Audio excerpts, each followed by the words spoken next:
कानी बहू। किशोरी लाल जी के बेटे राघव की शादी की बात जगह जगह चल रही थी, लेकिन किशोरी लाल जी को कोई लड़की पसंद ही नहीं आती थी। और उसकी एक ही वजह थी, किशोरी लाल जी का लालची होना। उनको लड़की वालों से मोटा दहेज चाहिए था और इसी चक्कर में एक दिन वो एक बहुत पैसे वाले के घर अपने बेटे का रिश्ता लेकर पहुंचे। उस आदमी का नाम था ओम प्रकाश। देखिए किशोरी लाल जी, मेरी एक ही बेटी है और मेरी सारी संपत्ति जायदाद सब कुछ मेरी बेटी नैना का ही है। पापा, नाम से लगता है बहुत खूबसूरत होगी। कितना अच्छा नाम है ना, नैना। ओ, वैसे बात तो सही है आपकी। अब इतना पैसा है, जमीन जायदाद है, इकलौती बेटी, आप भी क्या करेंगे? सब कुछ उसे ही देंगे ना। बिल्कुल ठीक पहचाना आपने। बस बेटी की शादी और सारी जायदाद उसके नाम। पापा, बिना देखे हाँ कर दीजिए ना। इतना अच्छा रिश्ता फिर कहाँ मिलेगा? माला माल हो जाएंगे हम। मैं अपनी बेटी को बुलाता हूँ। अरे नहीं नहीं नहीं नहीं, आपकी बेटी का नाम नैना है, सुनकर ही लगता है बहुत सुंदर होगी। रहने दीजिए अंकल, मैं तो आपकी बेटी के नाम से ही इतना खुश हो गया हूँ कि उसे बिना देखे शादी करने को तैयार हूँ। अब तो मैं उसका चेहरा सीधे शादी के बाद ही देखूंगा। और इस तरह राघव नैना का चेहरा नहीं देखता और उससे शादी कर लेता है। शादी के बाद अपनी सुहाग रात पर जब राघव नैना का घूंघट उठाकर देखता है तो नैना की आंखें बंद थी। कितने खूबसूरत हो तुम नैना, जरा अपनी आंखें खोलकर मेरी तरफ देखो तो सही।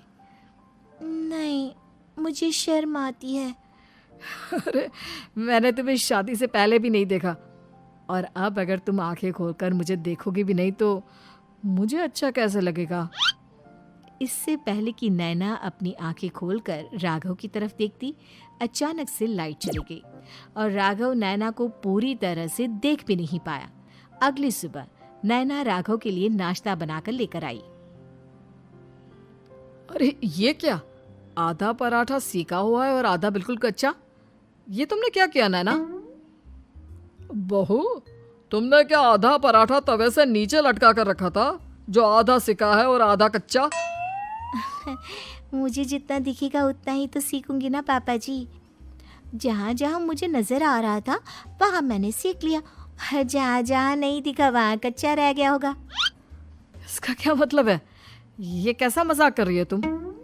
अरे बहू, तुमने इतना लंबा घूंघट क्यों लगाया हुआ है? देखो, हमारे घर में बहुओं को बेटी की तरह रखा जाता है, और फिर तुम तो इतना सारा माल लेकर आई हो। देखो, ये घूंघट डालकर रखने की कोई ज़रूरत नहीं है। हाँ नैना, पापा जी ठीक कह रहे हैं, तुम तो आराम से रहो, अपना ही घर समझो। नैना अचानक से अपना घूंघट उठा लेती है। अरे ये क्या पापा, नैना की तो एक आंख फूटी हुई है। नाम से नैना, लेकिन ये तो कानी बहू निकली। मेरे साथ धोखा हुआ है, धोखा। बिना दिखाए अपनी कानी लड़की मेरे संग ब्याह दी। मुझे कानी बीवी नहीं चाहिए। मुझे अभी ओम प्रकाश जी से बात करनी पड़ेगी। आखिर उन्होंने मेरे साथ ऐसा किया क्यों? अरे, आप लोगों ने ही तो पापा से कहा था कि आप लोग शादी से पहले मुझे देखना नहीं चाहते। अब मेरे पापा पर क्यों इल्जाम लगा रहे हैं? अरे लेकिन उन्हें बताना तो चाहिए था ना कि तुम कानी हो, एक आंख से तुम्हें दिखाई नहीं देता। किशोरी लाल और राघव नाराज होकर ओम प्रकाश को अपने घर बुलाते हैं।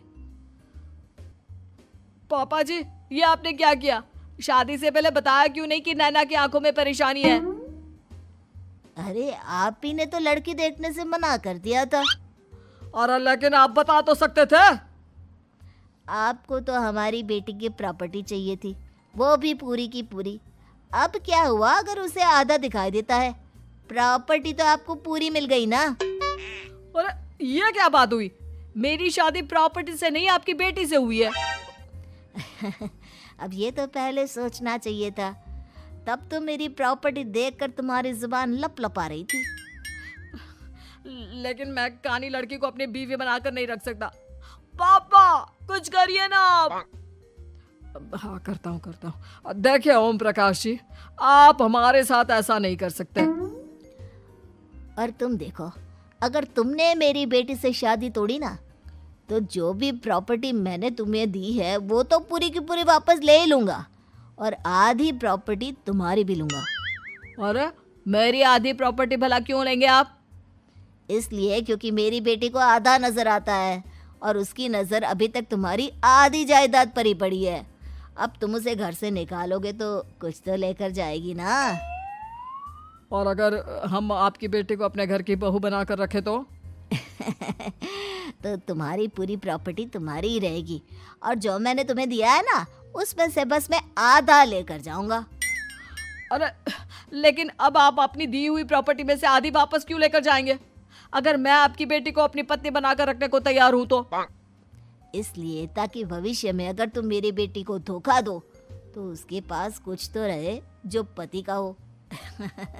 वैसे मेरे पास तो बहुत कुछ है, लेकिन अपने पति की कोई निशानी तो उसके पास होनी चाहिए ना।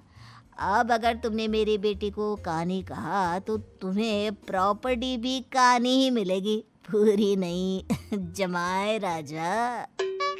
किशोरी लाल और राघव समझ चुके थे कि वो बुरी तरह फंस चुके हैं और अब उनके पास वहां से निकलने का कोई चारा नहीं है। अब समझ में आया ना, लालच बुरी बला होती है। एक तो तुम्हें प्रॉपर्टी मिली, ऊपर से बीवी मिली, उसमें तुम्हें नखरे भी दिखाने हैं। आए बड़े, चुपचाप बैठो दोनों। कुछ दिनों के बाद नैना राघव की कार लेकर बाजार घूमने निकलती है और जब कार लेकर वापस आती है, ये क्या? एक तरफ से मेरी गाड़ी पूरी खराब हो चुकी है। लगता है तुमने मेरी गाड़ी को किसी दूसरी गाड़ी के साथ एक्सीडेंट किया है। अरे अरे कितना बड़ा नुकसान कर दिया तुमने बहू। वो क्या है ना पापा जी, मुझे एक आंख से दिखाई नहीं दे रहा था, सामने से गाड़ी आ रही थी। मुझे तो सिर्फ आधा ही दिखाई दिया और वो गाड़ी मेरी कार से रगड़ते हुए निकल गई। अब मैं क्या करूं बताओ? आप इसे ठीक कराने के पैसे कौन देगा? तुम्हारे पापा। तुमने मुझसे इस तरह से बात की? अभी रुको। नैना राघव की शिकायत ओम प्रकाश को कर देती है। देखो राघव, अब जो मेरी आधी प्रॉपर्टी तुम्हारे पास थी ना, उसमें से आधी और मैं लेकर जाऊंगा, क्योंकि तुमने मेरी बेटी को डांटा। अरे नहीं नहीं पापा जी, गलती हो गई, माफ कर दो। गलती की तो कोई गुंजाइश ही नहीं।